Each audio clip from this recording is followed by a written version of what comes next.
Bueno, entonces vamos a empezar con oración en el nombre del Padre, del Hijo, del Espíritu Santo. Amén.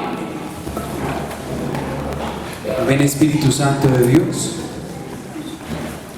Ven Espíritu de Dios a nuestra vida y a nuestro corazón. Ven y sigue iluminando estos encuentros de lección divina. Ven Espíritu Santo de Dios. Ven y síguenos capacitando cada día más para ser discípulos eficaces, eficientes, y para que en definitiva sea para tu gloria todo este estudio y para construcción de tu reino. Ven Espíritu Santo, ven por medio de la poderosa intercesión del Inmaculado Corazón de María, tu amadísima esposa. Dios te salve María, llena eres de gracia, el Señor es contigo. Bendita tú eres entre todas las mujeres, y bendito es el fruto de tu vientre Jesús. Santa María, Madre de Dios, ruega por nosotros los pecadores, ahora y en la hora de nuestra muerte. Amén. Gloria al Padre, gloria al Hijo y gloria al Espíritu Santo. En nombre del Padre, del Hijo y del Espíritu Santo. Entonces, antes de comenzar, quiero darles unas instrucciones de una vez para que queden listas.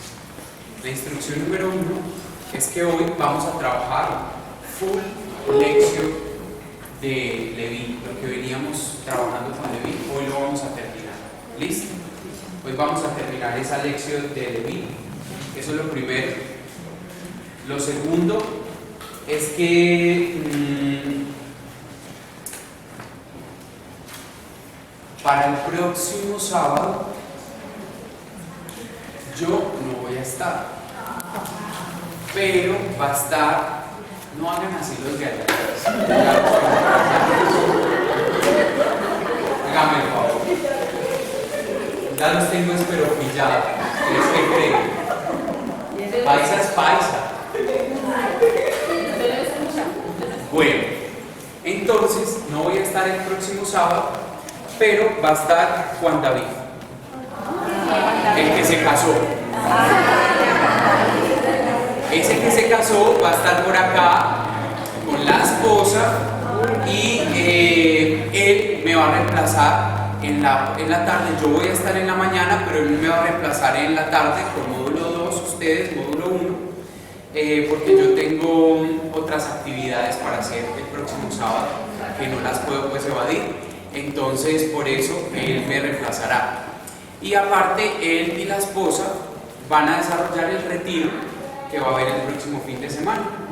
Igual conmigo, pero yo no estaré en la parte del sábado, sino que yo llegaré el domingo al retiro espiritual, también para acompañarlos los que vayan a estar en ese retiro. Acá con el CAI, que me imagino que ya les dijeron del retiro espiritual. ¿No les han dicho? La hojita está. En la hojita está, bueno, en fin. Entonces, bueno, atención. Entonces, así será. Y en la tarde yo no voy a estar, pero les va a quedar una tarea. Y la tarea que les va a quedar es que me van a trabajar, como ya terminamos esta lección, ustedes ya, como le hemos invertido casi un mes a cómo manejar esta herramienta de la lección, ustedes ya lo van a manejar solitos.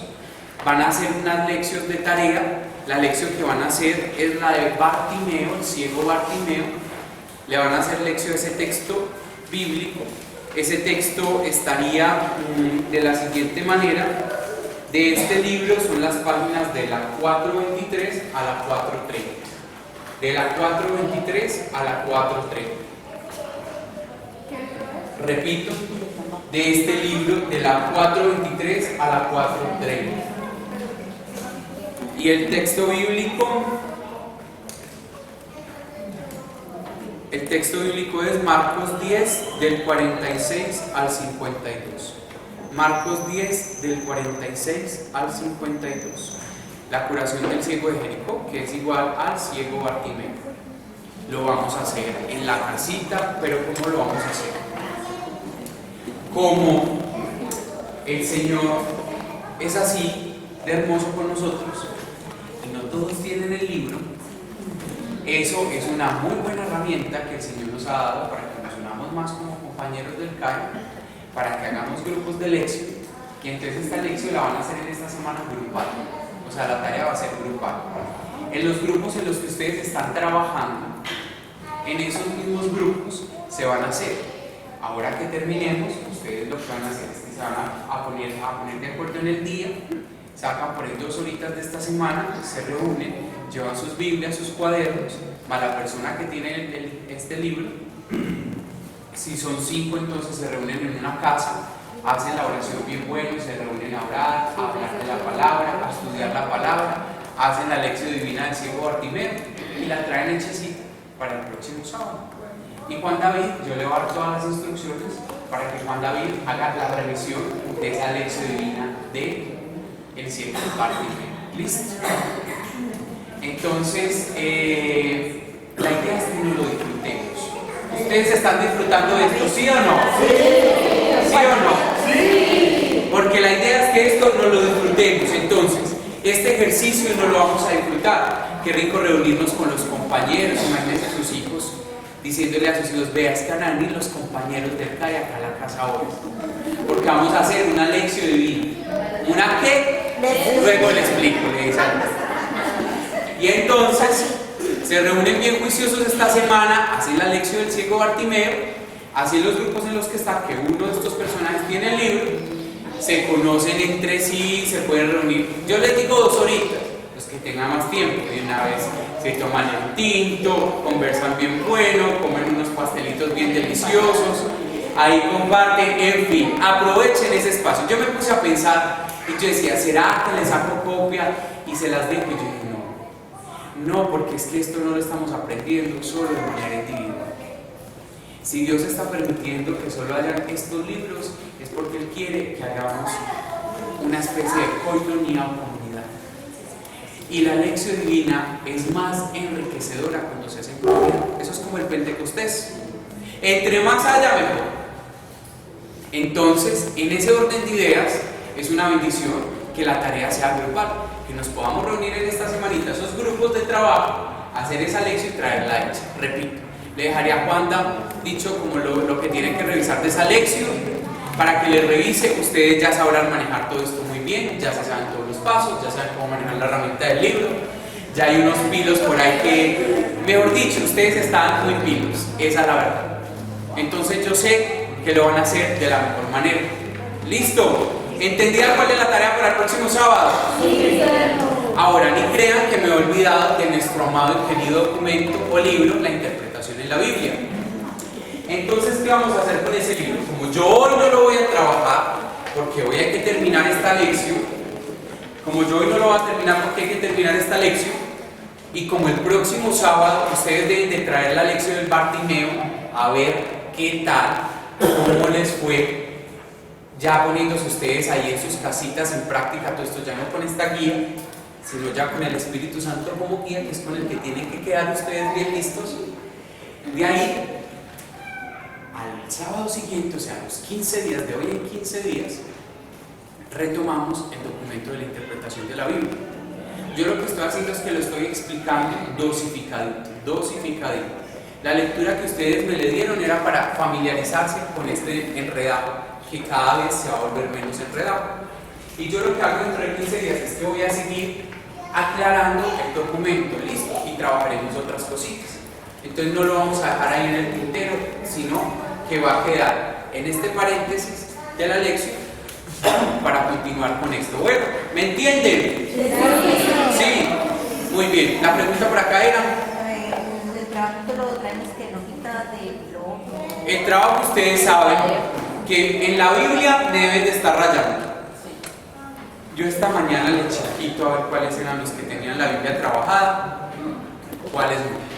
Por ahí hay unos que le sigue dando pesar rayar la Biblia y el cuaderno lo tiene todo rayado. Por allá dicen que por allá. Muy bien. En todo caso, ustedes saben que la idea es la Biblia y el cuaderno.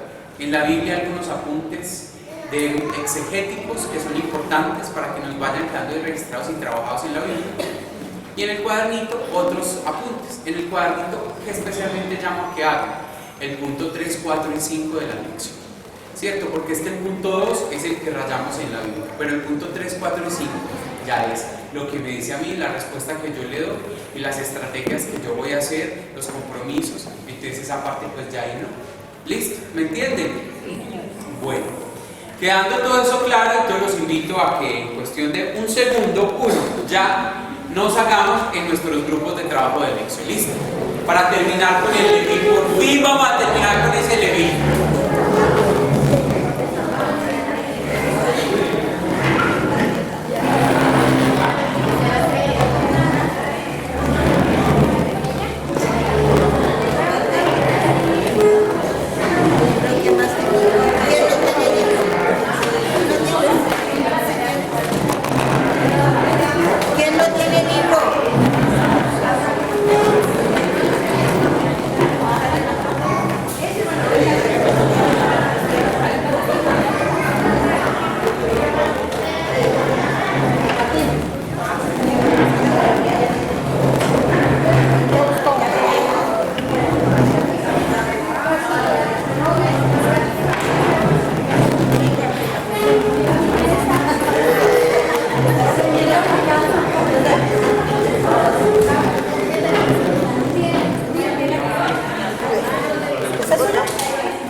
¿En qué versículo íbamos? En el 15, 14. 14 lo terminamos hace rato. En el 15. Cuando estaba en la casa, ¿se acuerdan? Del que nos fuimos para la nota y en la nota decía que la casa de Pedro. Y que la casa de Pedro Jesús se la cogía de ruana y allá era donde hacía todo. Que esa era la sede de todo, ¿se acuerdan? Muy bien. Silencio pues, vamos a empezar. Silencio por. Terminamos. Atención, silencio porfa. Por allá, los niños.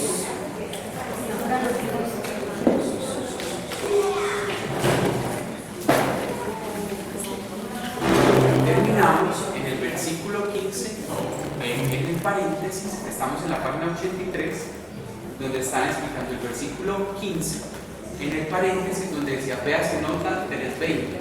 Ya fuimos a ver esa nota 320 que nos decía que la sede de Jesús era como la casa de Pedro. Y entonces vamos a continuar con el versículo, siempre me equivoco con eso, con el párrafo que dice a la mesa, o sea, el siguiente, ¿listo? Y dice así. Recuerden, ¿por qué a la mesa? Porque nos están hablando del versículo 15 y dice, estando en casa de él, ya sabemos que puede ser en casa de Pedro, puede ser, dice a la mesa, pues acá nos van a explicar qué significa la mesa, dice. A la mesa, en la tradición bíblica, la imagen del banquete está cargada de significado simbólico, con referencia al reino de Dios. Aquí pone en evidencia sobre todo los valores de la reconciliación y de la fraternidad. Jesús y los pecadores se sientan juntos en la alegría festiva de la mesa. Entonces, ¿qué significa la mesa? Significa el reino de Dios y significa el lugar de la reconciliación y de la fraternidad. Eso lo podemos colocar ahí en nuestra Biblia, rayar ahí en nuestra Biblia. Ahí en nuestra Biblia lo que podemos hacer es que podemos poner a la mesa una flechita y poner que significa el reino de Dios, significa el lugar de la reconciliación y significa el lugar de la fraternidad. ¿Listo? Entonces, sigo. Publicanos y pecadores, o sea, con los que estaban a la mesa. Eso que yo les digo que pongan ahí en la Biblia Eso es importante porque su Biblia no lo trae, ese dicho. Entonces de una vez les va a quedar ahí, atención, esas notitas de Génesis. Reconciliación y fraternidad, que es el reino de Dios. ¿Listo? Continúo. Entonces dice, publicanos y pecadores, o sea, con los que estaba ahí, publicanos y pecadores. Dice, los publicanos, es decir, los cobradores de impuestos, eran considerados al mismo nivel de los pecadores, porque frecuentaban a los paganos y porque estaban al servicio de los incrédulos, romanos y herodianos. Era un oficio que fácilmente implicaba injusticias por el hecho de que, por haber sido confiado por licitación a personas privadas, se convertía a menudo, con frecuencia, en ganancias ilícitas. Eso se parece mucho a la vida. Los cobradores de impuestos le trabajaban a personas particulares o privadas. Eso es como cuando usted va a declarar renta, que al que le está pidiendo que le ayude a hacer la declaración de renta, le dice que le maquille ahí o que le ayude ahí por los laditos. Eso es como el que tiene que presentar un informe económico. Y ese informe, pues lo tienen ahí como medio maquilladito con las cuentas que no son. El trabajo de Leví se prestaba para eso. Aplicado a nuestra vida. Eso es como el que tiene el negocio torcido. Eso es como el que vende la marca Nike sin ser la marca Nike verdadera. ¿Sí me entienden? Entonces, eso es lo que quiere decir esto acá. Tenían un trabajo que se prestaba fácilmente para el fraude. Y entonces, acá nos explican que esos pecadores son ese tipo de personas. Son ese tipo de personas. Dice en el versículo 17, no necesitan de médico los sanos. Recuerden que Jesús, eso es lo que les responde, ya de ahí nos saltaron, del versículo 15 al versículo 17. El 16 se lo salta porque tal vez el teólogo de acá, que no es tan importante, ¿por qué? Porque dice, al ver a los escribas de los fariseos que comían con los pecadores y publicanos, decían los discípulos, comen con pecadores y publicanos. Y él ya explicó que es pecador y publicano, ¿cierto? Que por eso les dice el ejemplo de la DIAN y de la evasión de impuestos, X cosas. Versículo 17 dice, no necesitan de médico los sanos, sino los enfermos. Esta imagen es decir, que los médicos son para los enfermos. Ya la usaban los filósofos itinerantes griegos. La comunidad de lengua griega la retomó para sintetizar la obra de Jesús y para precisarla en la segunda mitad del versículo con referencia a los pecadores. Incluso bajo el influjo de Antiguo Testamento, donde Dios se le invoca como médico que sana a su pueblo de las enfermedades. Escuchen esto. Como médico que sana a su pueblo de las enfermedades morales, de las cuales la enfermedad física es signo. Es signo. Atención, ahí eso están grabando, eso estoy grabando, esos pobres de la cuenta. Eso es otro cuento. Miren, acá dice que Jesús es considerado como médico y que Dios en el Antiguo Testamento es considerado como un médico. Y dice que las enfermedades morales, textualmente, ¿qué es lo que dice? ¿Alguien que me lea? Las enfermedades morales de las cuales la enfermedad física es signo. Es signo.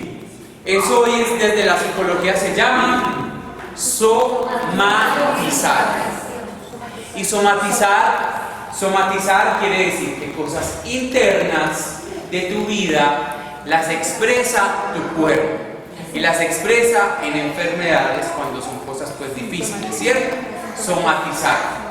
De eso nos está hablando acá la explicación en este texto. Pero entonces acá nos está hablando, por ejemplo, Leví pues no nos dice que era enfermo.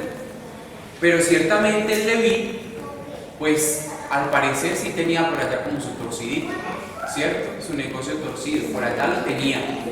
Porque por eso es que Jesús lo llama y se sienta a la mesa con él y lo va y lo busca. Pero ¿qué tal donde el Leví tuviera alguna enfermedad y esa enfermedad la hubiera causado el estar en malos pasos, estuviera somatizando?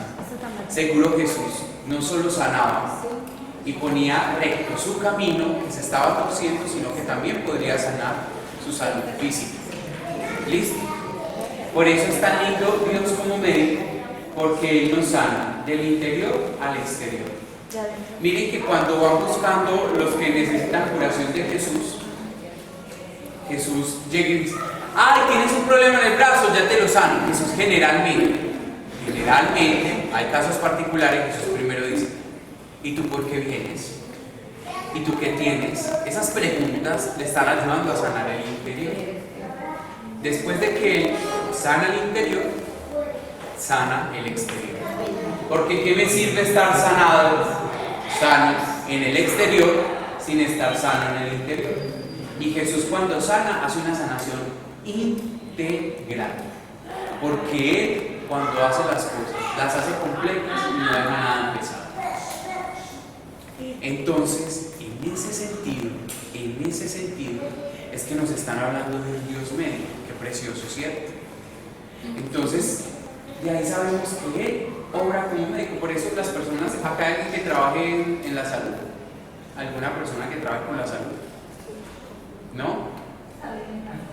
Porque las personas que trabajan con la salud están llamadas no solo a ser médicos del cuerpo, sino médicos del alma. Salud mental. ¿Cómo dices? Salud mental, de eso yo trabajo la parte. Muy bien. Ellos estudian psicología. Estudian psicología para precisamente. Entonces miren que ese tipo de cosas, el Señor ¿a qué llama a los que trabajan en el área de la salud? No solo ocuparse de la mente, no solo ocuparse del cuerpo, sino ocuparse también del espíritu de esa persona.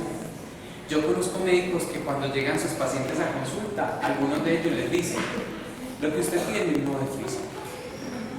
Lo que pasa es que hay problemas en su vida que tal vez le están afectando su salud. Y esa es la labor.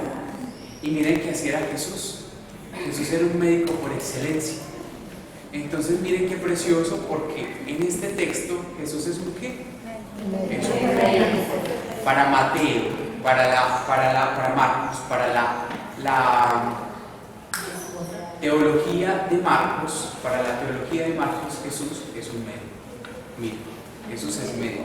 Esa es la perspectiva que tiene Marcos de Jesús, que es un médico.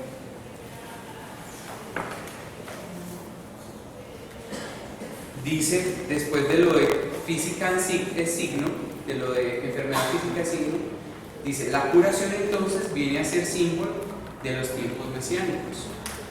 Y nos dice Lucas 4, 17, 21, y de salvación, Salmo 103, 3, 4, Oseas 6, 1, 7, 1, Isaías 19, 22, 30, 26, Jeremías 3, 22, 17, 14, 30, 17, 33, 6. Todo eso viene en paréntesis.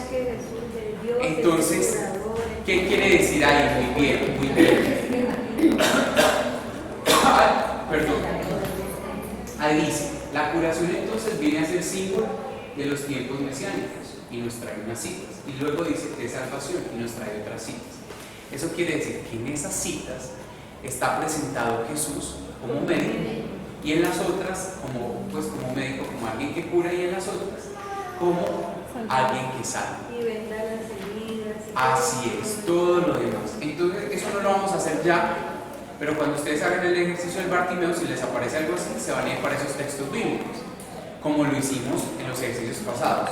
Nos vamos no para este libro, sino para los textos bíblicos. Lucas tal, entonces ustedes van a encontrar que y Jesús pasaba curando. Por eso me llevaron acá, por acá. Y Dios es el Salvador, el médico de todos nosotros. Por eso me llevaron a ese texto bíblico. Pero cuando dice véase la nota de tal, ya sabemos que se busca es en este libro. Cuando dice véase la nota tal, en este libro. Pero cuando solo trae los textos bíblicos, yo los busco es en mi Biblia. ¿Eso está claro? ¿Está claro? Bueno, entonces acá trae esos textos bíblicos. Estos textos bíblicos que trae, oiga pues, cuando leímos el documento de la interpretación en la Biblia, vimos que hay un método que se llama el método canónico. El método canónico está aplicándole al autor acá. El método canónico lo están aplicando acá.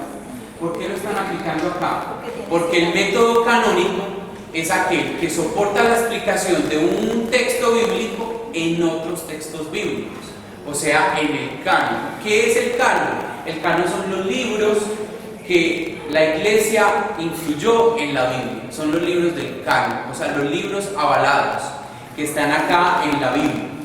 Entonces, por ejemplo, Lucas, Mateo, Juan, Isaías, bueno, todos esos son libros que están dentro del canon.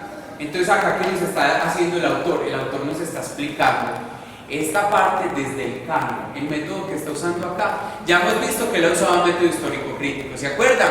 Sí, Pero ahora estamos viendo que está usando el método canónico, o sea que se está soportando para explicar esto de Leví, se está soportando en otros textos bíblicos. Dentro de la misma Biblia argumenta este texto bíblico. ¿Sí me entienden? Miren que íbamos despejando las dudas ahí de a poquito con estos ejercicios sobre el documento. Entonces ya sabemos más o menos qué tiene que ver con lo del método canónico. Sigo. Este es también el significado teológico de los milagros de curación. De los milagros de curación obrados por Jesús. Oiga, aparece un paréntesis. Miren, yo les voy a dar esta clave. Atención acá. Los paréntesis, cuando nos están hablando así, los paréntesis, ¿qué son?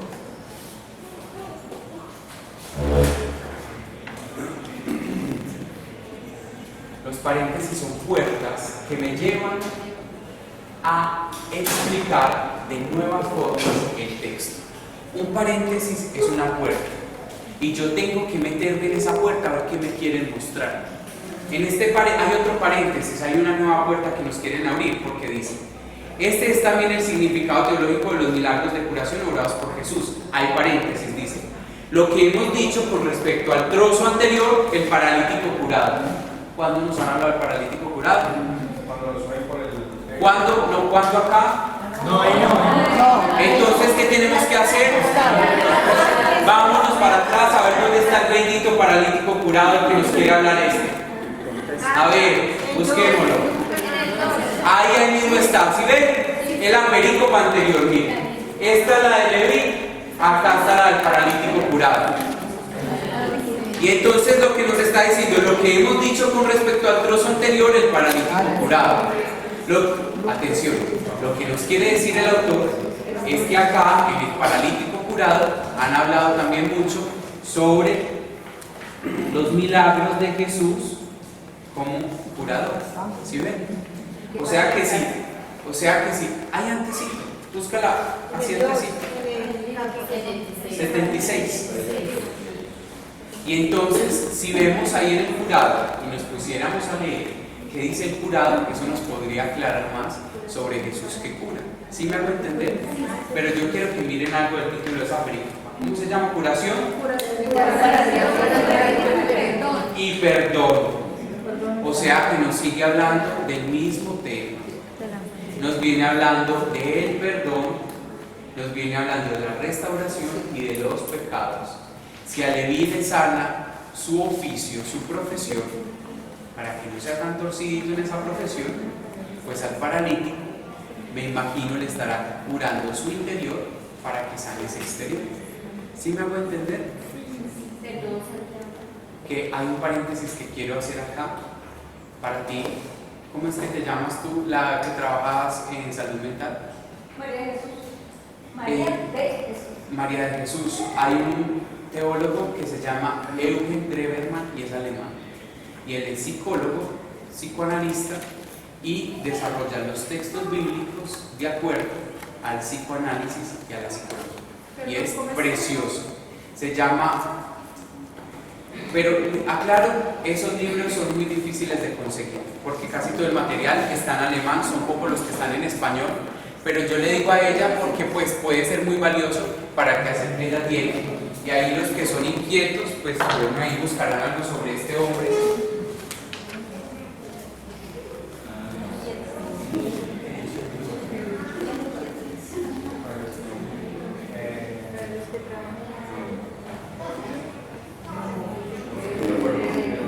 Creo que se escribe así, Eugen Trever.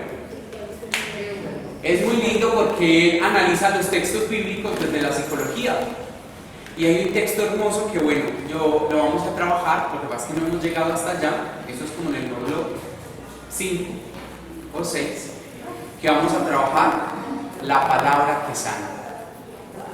Y en ese módulo, la palabra que sana, les voy a poner a trabajar dos textos que son de Eugen Trever, que son muy preciosos. Listo, pero todavía no hemos llegado hasta allá, entonces sigamos en el acá y no nos vamos para más allá.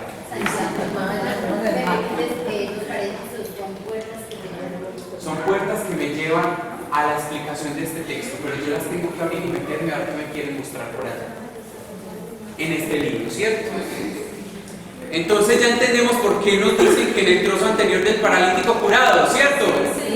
Dice, el mismo tema, miren, ya acá nos están diciendo, el mismo tema emerge también en la figura del buen samaritano, que hace la curación a las heridas del viajero y así manifiesta la actitud del Señor. ¿Listo? ¿Cuál es el siguiente? Ya acá esto es la presentación del texto. Ya acá nos explicaron versículo a versículo. Este es el punto donde yo tenía que rayar la Biblia, poner todo en la Biblia, qué sé yo. Ahora nos dicen, ¿cuál es el siguiente título del libro? Significado teológico. En ese significado teológico sigue desarrollándonos qué punto de la lección. ¿Qué punto estamos desarrollando de la lección? El punto número 2. El punto número 2 de la lección, de los pasos de la lección 1, 2, 3, 4, 5, el punto número 2. En este significado teológico sigue desarrollándonos el punto 2 de la lección. No lo va a leer todo, va a leer algunos párrafos. Listo, dice. La vocación de Leví que sucede de un modo idéntico a la de los 4 primeros apóstoles. 1, 16, 20. Otra puerta, pero no vamos a entrar por ahora. Pues no vamos a entrar acá porque necesitamos pues terminar esto, ¿cierto? Pero cuando tú estés haciendo el ejercicio de la lección, entra por esta puerta. ¿Listo?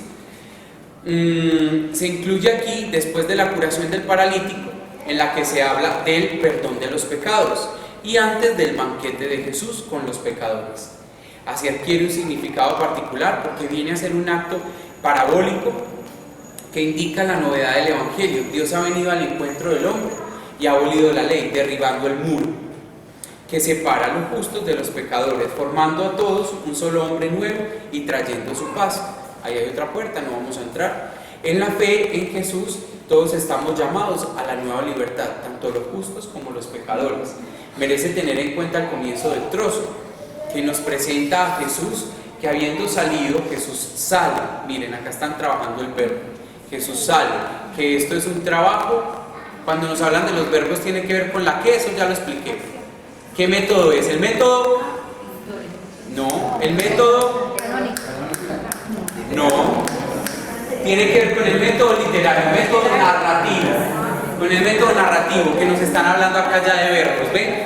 Entonces dice, habiendo salido, Jesús sale siempre en el Evangelio de Marcos. Toda su vida es un éxodo que hay que seguir. Jesús sale en todo el Evangelio de Marcos. Miren qué clave tan buena. Jesús sale en todo el Evangelio de Marcos. Es un hombre de salir, no de quedarse en un solo lugar. Inquieto el muchacho. Dice acá, Jesús sale siempre en el Evangelio de Marcos. Toda su vida es un éxodo que hay que seguir. Bueno, en fin. ¿Ven el significado teológico? Ese significado teológico sigue dándonos el punto 2 de la lección, que es el texto en su contexto, y nos sigue dando esa parte exegética. Sigue más atrás en la página 84, sigue explicando el significado teológico. No voy a leerlo. ¿Y ahora qué dice? ¿Cuál es el título que viene? Actualización. Oiga, ¿a ustedes qué les suena actualización con los puntos de la lección bíblica? ¿Y ese qué punto es de la lección? Y esa meditación, muy bien, ¿qué punto es de la lección? ¿El punto qué?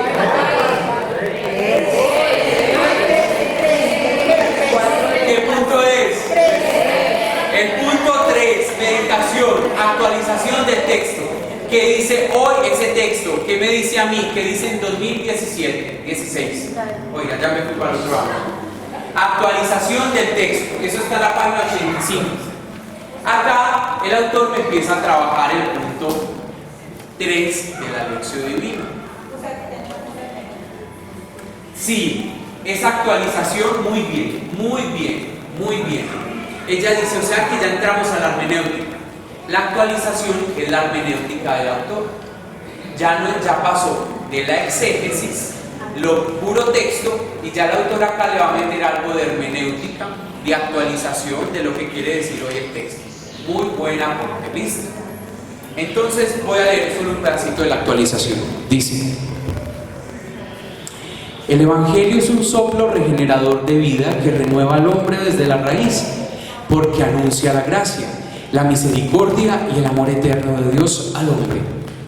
Dios es aquel que hace pasar del no ser al ser, da la libertad a los prisioneros, la vida a los muertos, la salud a los enfermos, la esperanza a los desesperados, la alegría a los afligidos y el perdón a los pecadores.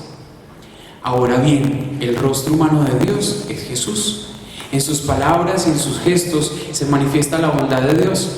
Por consiguiente, Jesús celebra con los publicanos y los pecadores el banquete de la reconciliación. ¿Sí ven? Acá nos están dando, todavía nos siguen dando claves. Su comida con ellos es símbolo de la alegría y de la unión con Dios. El muro que separa al hombre del pecador de Dios ha sido abatido. ¿Con qué es abatido ese muro? ¿Con qué Jesús tumba el muro? ¿Con la qué? Hábleme del texto que estamos acá. ¿Con qué? Con el banquete. Jesús, con una invitadita a comer, tumba el muro que hay entre tú y yo. Esto sucede en la vida real. De pronto nosotros no nos caemos también el día en que usted me invita a la casa suya a comer algo. Ese día yo digo, era buena gente esta vecina. Me caía mal, pero era, al final de cuentas, buena gente. ¿O no? Ven, él tumba el muro con la comida. Las comidas de Jesús, eso es una teología bien linda, pero no pertenece al Evangelio de Marcos. El que desarrolla todo lo de las comidas de Jesús es el Evangelio de Juan. Él hace toda una teología de las comidas de Jesús. Eso es precioso. Si de pronto hay algún tiempo de acá a los siguientes módulos lo trataremos. ¿Listo? Ojalá. Entonces dice acá: el muro que separa al hombre pecador de Dios ha sido abatido. Dios se hace cercano, es un Dios para nosotros. El hombre se vuelve a encontrar a sí mismo, su sentido y su cumplimiento. Voy a dejar hasta ahí. ¿Ven? Lo que está haciendo acá es que ya está explicando, pero no, ya después de haber explicado el texto en su contexto, acá ya nos empieza como a filosofar un poco, como a hablar un poco del ser, de esa realidad del ser. ¿Sí me entienden? O sea, ya es más hermenéutico, ya es la actualización. ¿Punto qué? 3. Vamos a pasar de hoja. La página 86. La página 86 me trae otro título. ¿Cómo dice ese título? Aplicación a la vida.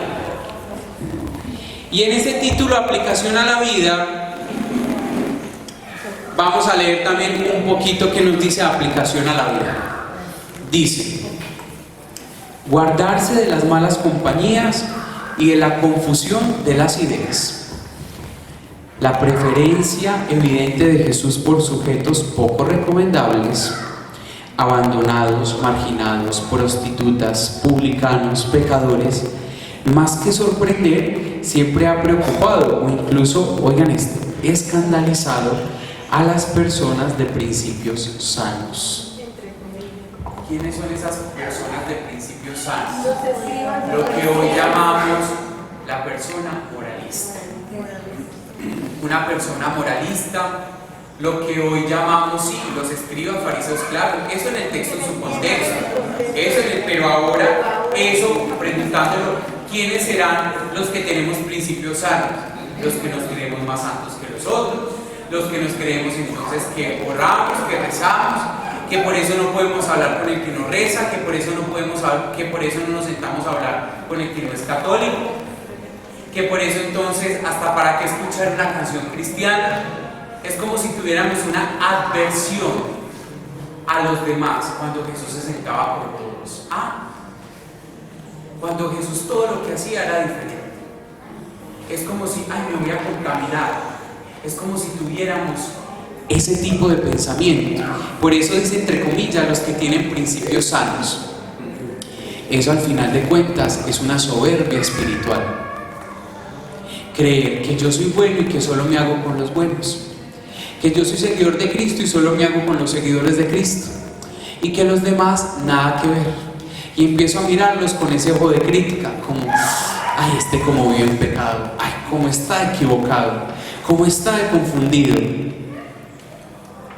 Uno lo que tiene que hacer, miren, Jesús decía cómo está equivocado y cómo está de confundido. No. Jesús, ¿qué hacía? Compartir con ellos, darles amor, siendo el mismo Jesús de siempre. ¿Abandonó sus principios? No. Se sentó con el que hacía las rentas, que la hacía chueca, y él le dijo: haceme las rentas chuecas. No. Se sentó a comer con él, pero en ningún momento le dijo que él se quería meter con el negocio con él. ¿Sí me hago entender? Que ahí es la frase que dice: sin ser del mundo, estar en el mundo sin ser del mundo. Pero no es estar en el mundo sin ser del mundo, que es una falsedad cuando uno se aísla de las personas. Eso sucede mucho en nuestras familias. Hay gente que no dice: a mí no me lleva esas cosas, esos retiros, eso a mí no me gusta. Entonces uno por eso se tiene que alejar de ese familiar. ¿Será que no podemos compartir otras cosas con ese familiar? ¿Será que no podemos salir a comer un heladito con ese familiar? Invitarlo a la casita un día a comer. Decirle: ve, te preparé este almuercito para vos. ¿Cómo está tu esposa? ¿Cómo están tus hijos? No tenemos que hablar de Dios con ese solo comportamiento. Cuando se vaya esa persona de la casa va a decir: ¿cómo ha cambiado esta familia? ¿Te acordás que no lo invitaban a uno ni a comer ni una alberca ni siquiera? ¿Sí ven? Entonces miren que eso es lo que nos enseña este texto. ¿Sí ven? Esa es la actualización del texto, la aplicación, de la vida. Dice: principios sanos y equilibrados. Tan cierto es esto que con varios artificios más o menos incorrectos y descubiertos se ha tratado de minimizar el asunto. No se ha podido ocultar y hacerlo pasar simplemente como paradójico. En efecto, expresa decididamente la novedad, señal de una lógica diferente. Los pecadores, los enfermos son sanados. Los que dicen justos son dejados a un lado. Los justos de esa época, los letrados, los sacerdotes.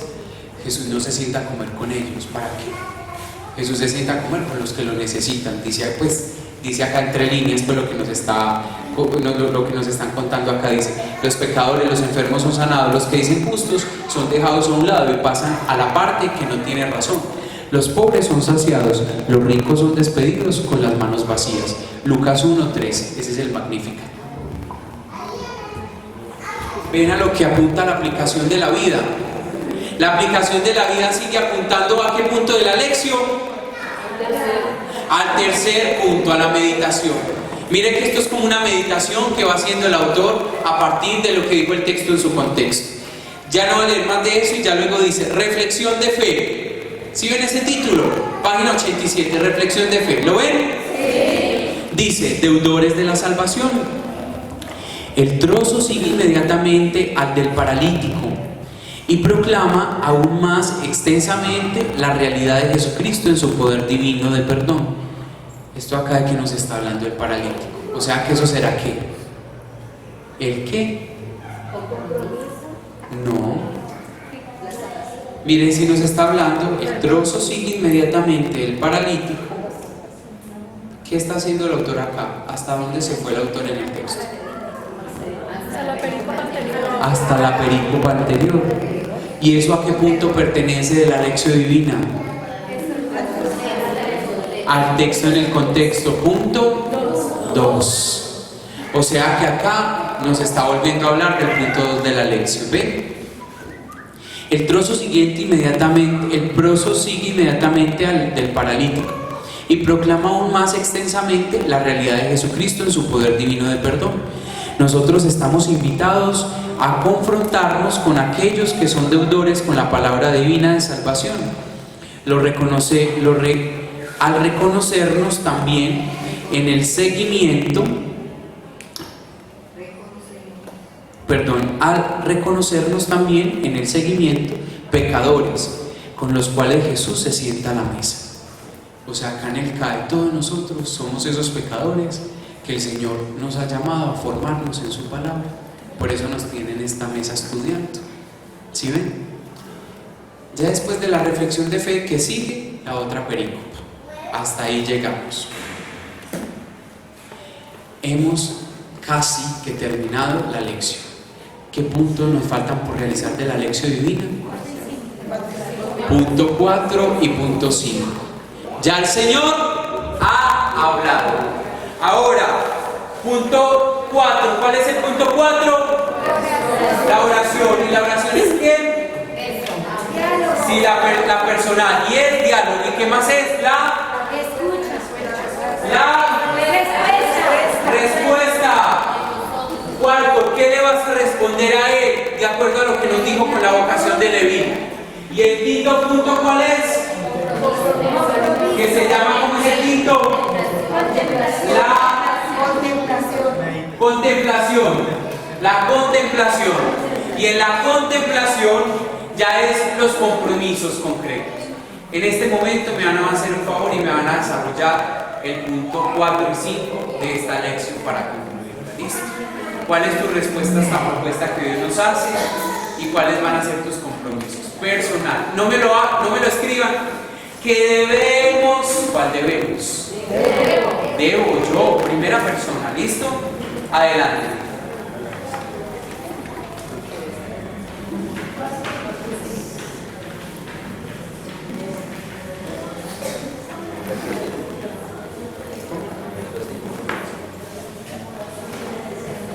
O sea, oración y contemplación.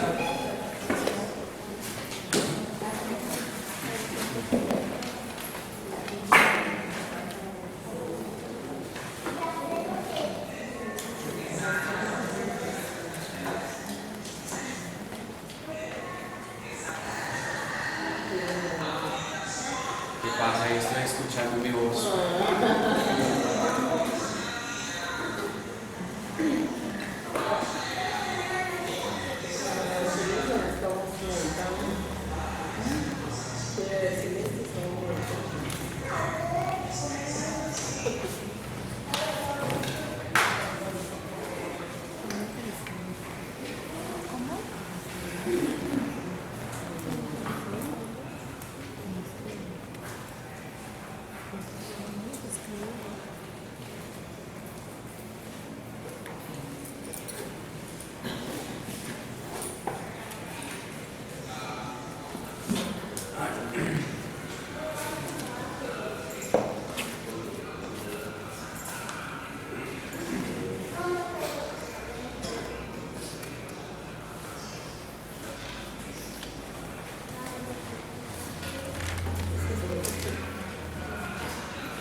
ustedes ya terminó.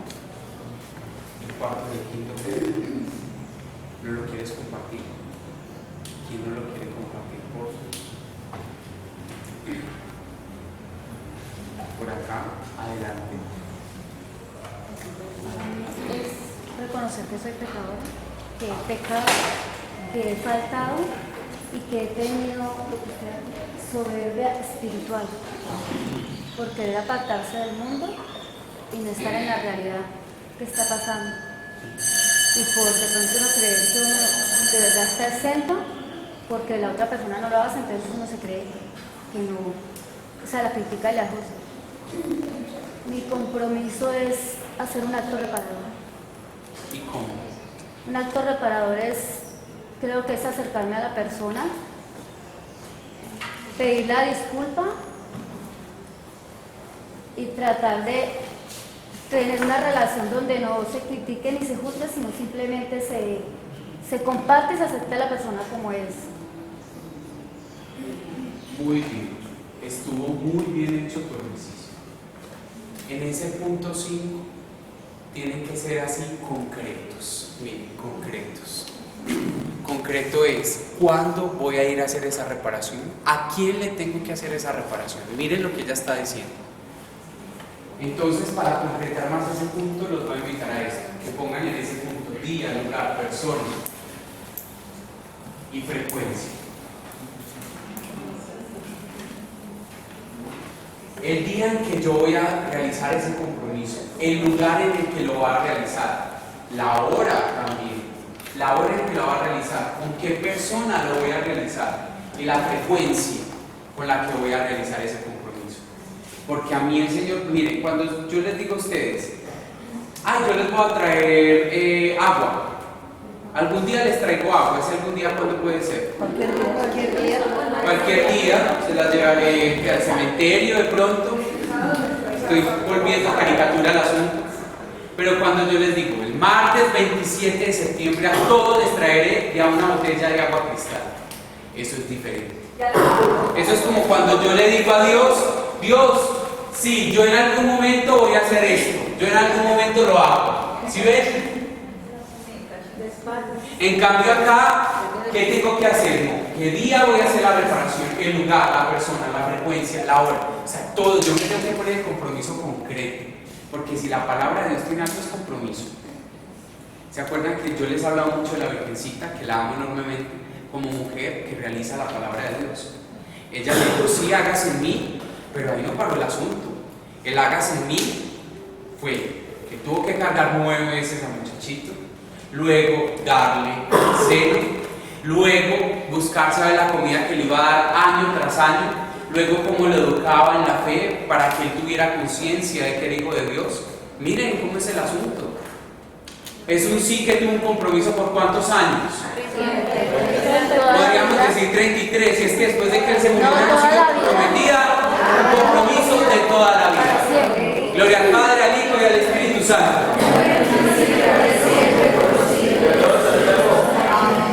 Ya saben cómo hacer esa lección. Ciego Bartimeo para el próximo sábado con toda.